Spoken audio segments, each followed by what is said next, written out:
Всех приветствую, давно не записывал видос. Давайте посмотрим, что у нас происходит на крипторынке. Биткоин наконец-таки ожил. В принципе, этого я и ждал. Целый месяц не записывал видео, потому что была вот такая проторговка, начиная практически с 18 июня и завершается она 18 июля. Прошло ровно месяц. Не буду записывать объемное видео, скажу лишь, что я делаю сейчас на крипторынке, что делаю с биткоином, с альтами и на что сегодня обратил внимание. Во-первых, по биткоину, если бы я еще не находился в позиции, то сегодня бы, точнее, уже вчера я бы купил биткоин. Но я этого делать не буду, потому что примерно на этих уровнях я уже купил месяц назад, продолжаю держать. К тому же биткоин был куплен мной еще и на уровне примерно в 30 тысяч, 29 400. Третий топовый кошелек, который находился на третьем месте, сейчас переместился на четвертое. И у него произошли вот такие распродажи. За вчерашний и сегодняшний день он продал, сколько у нас здесь? 10, 15 с половиной тысяч биткоинов. Это достаточно редкое событие для него. Можно, конечно, гадать, что это за кошелек, биржевой он, не биржевой или обычного человека. В принципе, это без разницы. Для меня главное было это статистика того, как он вел себя на падении, на росте рынка. Ну и вот это падение, которое мы сейчас наблюдаем, падение его баланса. Аналогичное падение было вот здесь, примерно в начале февраля 2021 года. Давайте посмотрим, сколько он тогда продал. Вот они его распродажи. Здесь у нас получается 6, 9, 12 700. Практически аналогичная сумма. Чуть ранее еще 3000 он продал. Даже больше в прошлый раз были продажи, но это вполне сопоставимо. Давайте посмотрим, куда пошла цена после таких продаж. Вот эти были продажи, и практически сразу цена пошла наверх. Естественно, это не говорит о том, что мы и сейчас также полетим наверх, но кроме этого фактора также есть предпосылки на рост. Еще на что я обратил внимание, это ликвидация лонговых и шортовых позиций. Если посмотрим лонги у нас при срубании стопов или при почти касании экстремумов локальных, объем ликвидации все ниже и ниже. Если же смотреть объем шортовых ликвидаций, то он здесь у нас все выше и выше. Ну и как вы знаете из предыдущих роликов, это у нас еще один фактор на то, чтобы давить цену наверх. Именно там, пока есть ликвидность. Потихоньку начинают разворачиваться и индикаторы. Вот, например, метрика нереализованных профитов и потерь. Пришли в зону капитуляции и сейчас из нее уже начинаем выходить. Вот так мы после проторговки вынурнули, пришли в зону оптимизма. Посмотрим, как вела себя цена в прошлые разы. Вот здесь, в 2012-2011 году, после того, как мы вышли из этой зоны, это и было ценовое дно. После этого цена, немного проторговавшись, пошла наверх. Такая же ситуация в 2015 году и такая же история в 2019-2018 году. Ну и на коронадампе резкий заход в эту зону и вылет, естественно. Цена также пошла наверх. Покажу еще вот такой индикатор, P-Cycle называется он.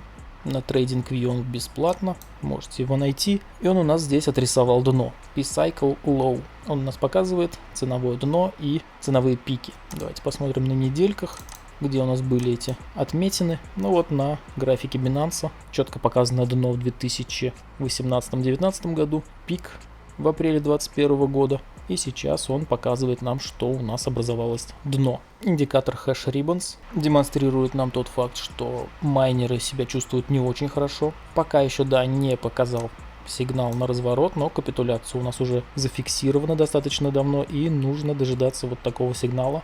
Buy, тогда будет подтверждение на рост. До этого на истории мы видим, что этот индикатор прекрасно отрабатывал, подтверждал развороты. Еще один хороший такой фактор для, так сказать, добавления в копилочку факторов на рост. Ну а пониже у меня здесь индикатор, это показывает Funding Binance.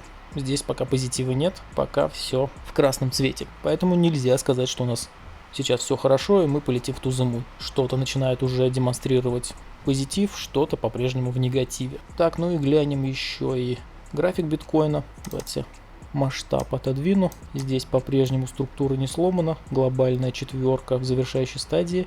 Четверка состоит из ABC, волна C также в завершающей стадии. И у нас здесь хороший рост объемов с дивергенцией на индикаторе. Ну и плюс вот эта вот линия белая, это у нас предыдущий пик предыдущего цикла, который завершился в декабре 2017 года. Отличная зона для разворота, плюс и движение демонстрирует у нас позитив. Пики повышаются, лаи повышаются. Заходные по структуре здесь также просматриваются на более мелких таймфреймах. Расписывать их не буду, но, как еще раз повторю, как я уже говорил, Если бы у меня здесь не было закупки, то это отличная возможность для того, чтобы докупить биткоин. Ну, еще хотел показать фьючерсы на биткоин. Здесь у нас вот такая штука прорисовывается. Это гэпы. Они прекрасно у нас отрабатывают на закрытие. Предыдущие гэпы, например, вот здесь были. Он был не закрытый. И вот, кстати говоря, вот этим падением мы как раз таки закрыли гэп, который давно уже смущал многих, которые торгуют как раз таки по вот этим гэпам. Ну и благодаря сильным снижениям у нас отрисовались новые свежие гэпы, но уже для движения наверх. Вот, например, один из них.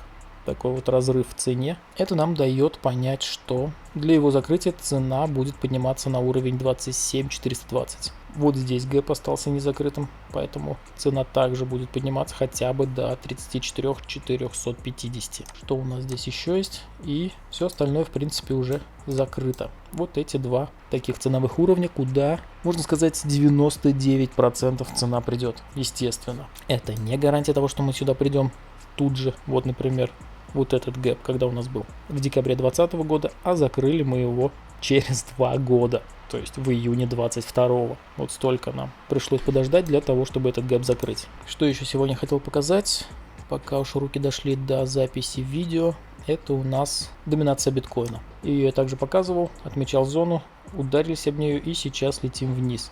Целевая зона, куда мы можем прийти чисто по волнам, это предыдущий минимум, вот сюда. То есть лететь еще у нас полдороги, так сказать. Это дает плюсик для роста альткоинов. А как они у нас поживают? Вот эти все альты, которые у меня здесь расположены, я их подбираю. Дент вот неплохо растет. Он у нас вообще пришел на такой неплохой уровень. Вот здесь у нас волна 1.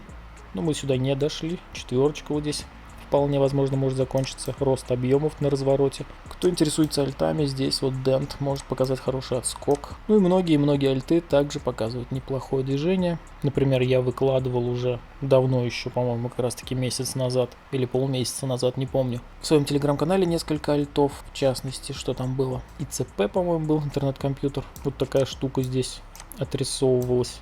Плюс объемы внизу. Вполне возможно, движение нисходящее может быть завершено. Я его тоже подобрал. EOS упал на трендовую. Вполне возможно, хотя бы отскок здесь неплохой. В идеале, конечно, сделать перехай вот сюда, в расширяющийся такой треугольник. Но это всего лишь предположение, но вероятность отскока достаточно хорошая, и поэтому я здесь EOS тоже подобрал. При этом цены здесь достаточно вкусные, меньше $1 удалось уцепить монету EOS. Ну и доги, который у нас так любимо Илоном Маском, находится в завершающей стадии на уровне поддержки, пришли в проторговку, пока объемы здесь не выстрелили, и я все жду, когда же он, ну имеется в виду Илон Маск, запустит свою ракету там или спутник, оплаченную доги, тогда и монета с большей вероятностью на этом хайпе полетит на Луну, а это, между прочим, запланировано на этот год, поэтому доги я также здесь прикупил. Ну и думаю, на этом все. Видео записываю не часто, потому что особо